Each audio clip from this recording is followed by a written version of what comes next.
আজকের আলোচনাটা মধুরিমা মণ্ডলকে ধন্যবাদ জানিয়ে শুরু করছি। মধুরিমা মণ্ডল আমাদের দ্য বং প্যারেন্টিং ফ্যামিলির একজন সচেতন সদস্য, যিনি আমাকে এই বিশেষ বিষয়টিতে পয়েন্ট আউট করে আলোচনা করার জন্য অনুরোধ করেন। কারণ এই বিষয়টা ওনার, আমাদের, আপনাদের সকলেরই খুব প্রাসঙ্গিক। কারণ this is related to sex education, যেটা বর্তমান সমাজে সত্যি খুব অভাব আছে। আমি আজকে মেনার্ক নিয়ে আলোচনা করতে যাচ্ছি, অর্থাৎ যে সময় একটি মেয়ের জীবনে পিরিয়ড হওয়া স্টার্ট হয়। এই পিরিয়ড হওয়া স্টার্ট হওয়ার যে সময়টা অর্থাৎ মেনার্ক, এটা কিন্তু তার পরবর্তী জীবনকেও যথেষ্ট প্রভাবিত করে। এই সময় একটি মেয়েকে তার বাবা মা কীভাবে গাইড করবে, কতটা সাপোর্ট করবে, তার শরীরের যে চেঞ্জেসগুলো আসে এবং এই মেনার্কের সময় থেকে তার বাকি জীবনটা কতটা প্রভাবিত হয়, এই বিষয় সম্পর্কে সম্পূর্ণরূপে আলোচনা করার চেষ্টা করেছি আজকের ভিডিওতে। এবং আজকের আলোচনাটা যদি আপনার অপ্রাসঙ্গিক এবং অপ্রয়োজনীয় বলে মনে হয়, তাহলে কিন্তু আপনি আপনার সন্তানকে একটি সুস্থ এবং বাসযোগ্য সমাজ দেওয়ার মতন অঙ্গীকার করতে পারবেন না। এই যে সময় বা ফেজটার কথা আমি বলছি, এই সময়টাতেই কিন্তু মহিলাদের শরীরে মহিলা হওয়ার জন্য যে বৈশিষ্ট্যগুলো থাকে সেগুলো তৈরি হওয়া শুরু হয়, অর্থাৎ একজন মহিলাতে রূপান্তরিত হয়। আরেকটু বিস্তারিত বলবো একটু পরে। তার আগে বলি, আমরা যারা বাবা মা এবং আমাদের একটি কন্যা সন্তান আছে, তাদের কিন্তু একটি বিশেষ এবং গুরুত্বপূর্ণ দায়িত্ব বর্তায় বা দায়িত্ব থাকে না। আমি বিয়ে নিয়ে বলছি না, মেয়ের বিয়ে নিয়ে বলছি না, আমি এই মেনার্কের সময়টা বা যে সময় থেকে তার জীবনে বা তার শরীরে ঋতুচক্র শুরু হচ্ছে, সেই সময়ের বিশেষ সাপোর্টের কথা বলছি, যেটা তার বাবা মাকেই দিতে হয় এবং বাবা মাকেই গুরু দায়িত্বটা পালন করতে হয়। আমরা স্বাভাবিকভাবে কোনো জায়গায় যদি রক্ত পড়ে থাকতে দেখি বা ব্লাড স্পটস বা ব্লাড ক্লটস পড়ে থাকতে দেখি, তাহলে আমাদের ভয় লাগে। এবার ধরুন আপনার মেয়ে স্কুলে গেল, স্কুলের ওয়াশরুমে গিয়ে কিছু ব্লাড স্পটস বা ক্লটস বা ব্লাড পড়ে থাকতে দেখলো। স্বাভাবিকভাবে সে ভয় পেল এবং বাড়িতে এসে যখন আপনাকে জিজ্ঞাসা করলো, তখন আপনি কি উত্তর দেবেন? বা ধরুন যেদিন থেকে বা যে সময় থেকে আপনার মেয়ের মেনস্ট্রুয়াল সাইকেল শুরু হলো বা মেনার্ক হলো, পিরিয়ড হওয়া স্টার্ট হলো, সেদিন কি উত্তর দেবেন? সেদিন কি শুধুমাত্র এটাই বলবেন যে মেয়েদের এটা হয়ে থাকে? সাময়িক সান্ত্বনা, কিন্তু তার পরবর্তীকালে আরও অনেক প্রশ্ন এবং পরিস্থিতির বান আপনার জন্য কিন্তু অপেক্ষা করে থাকবে। আপনি একজন অ্যাডাল্ট হয়ে পিরিয়ড হওয়ার আগের বেশ কিছু লক্ষণ বুঝতে পারেন, কিন্তু দুঃখের বিষয় মেনার্ক বা পিরিয়ড শুরু হওয়ার আগের কোনো লক্ষণ থাকে না। কেন জানেন? একটা কন্যা সন্তান যখন জন্মায় তখন প্রায় 2 মিলিয়ন এগ ফলিকল নিয়ে জন্মায়, যে এগ ফলিকলগুলো ম্যাচিওর করে এবং ওভিউলেশনের সময় বেরিয়ে আসে। এই ওভিউলেশন ব্যাপারটা তো সবসময় হয়, এমন নয় যে শুধুমাত্র বেবি প্ল্যানিংয়ের ক্ষেত্রে আমরা গুরুত্ব দিয়ে দেখি বলে সেটা বোঝা যায়, বাকি সময় হয় না। এটা কিন্তু মেনস্ট্রুয়াল সাইকেল শুরু হওয়া মাত্রই এটা হয়, প্রত্যেকটা মেনস্ট্রুয়াল সাইকেলে হয়। যদি ধরে নেওয়া যায় যে 12 বছর বয়স থেকে এই মেনস্ট্রুয়াল সাইকেল শুরু হয়েছে এবং 45 বছর বয়স অবধি চলবে, তাহলে এই 33টা বছরে প্রত্যেক মাসে যদি একটা করে এগ ফলিকল ম্যাচিওর করে, ওভিউলেশন হয়, তাহলে সংখ্যাটা এসে দাঁড়ায় 396। তাহলে 2 মিলিয়ন থেকে 396, এতটা পার্থক্য কেন? তার কারণ বেশ কিছু এগ ফলিকল ম্যাচিওর করে না, নষ্ট হয়ে যায়, আবার কিছু এগ ফলিকল নষ্টও হয়ে যায়। সংখ্যাটা প্রায় 350 থেকে 400-তে এসে দাঁড়ায়।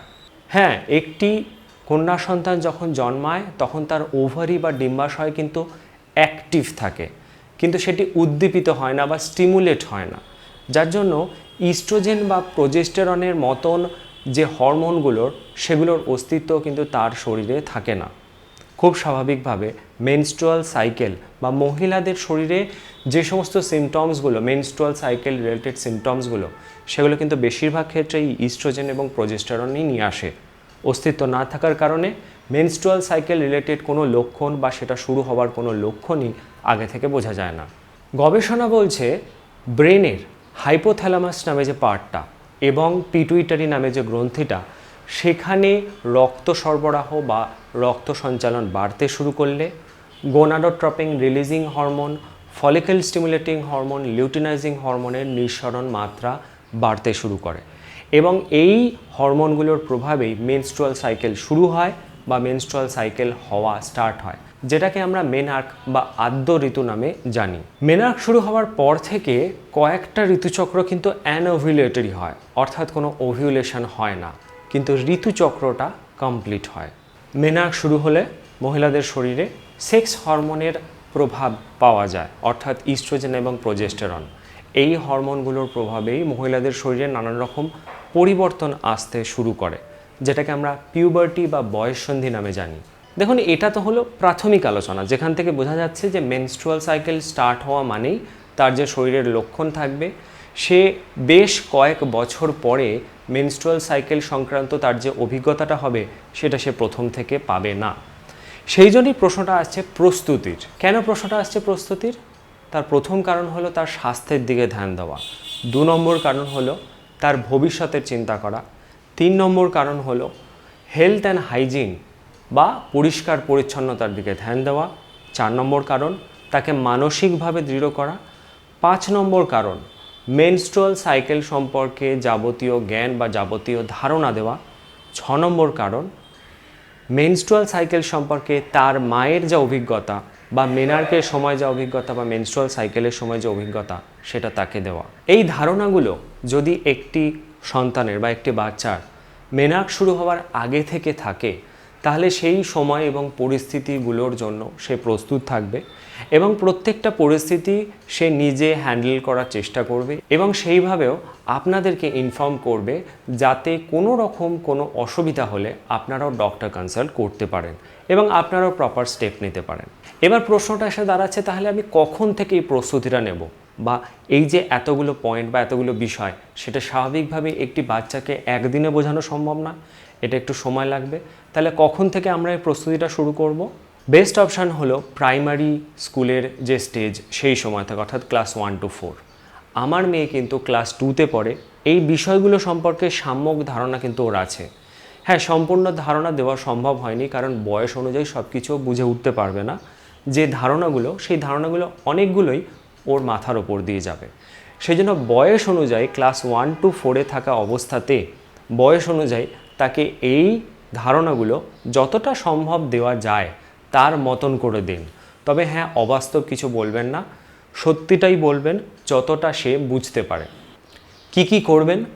প্রথমত, পিরিয়ড এই শব্দটা ভালোভাবে তাকে বোঝান বা অবগত করান।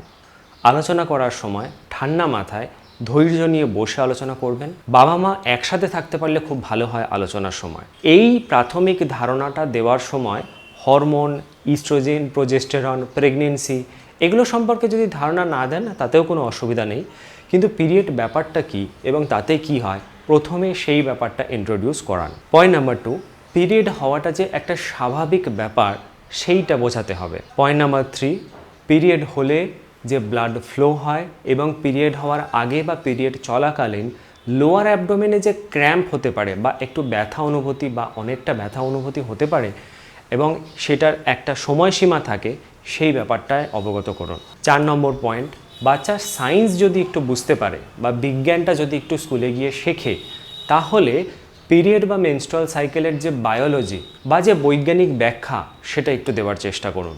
5 নম্বর পয়েন্ট, আগামী দিনে বা নিকট ভবিষ্যতে তার শরীরের মধ্যে যে যে চেঞ্জেস বা পরিবর্তনগুলো আসতে চলেছে সেগুলো সম্পর্কে তাকে অ্যাওয়্যার করুন। 6 নম্বর পয়েন্ট, পিরিয়ড, মেনস্ট্রুয়াল সাইকেল, মেনার্ক এই সংক্রান্ত আপনার যে অভিজ্ঞতা সেটা তার সাথে শেয়ার করুন।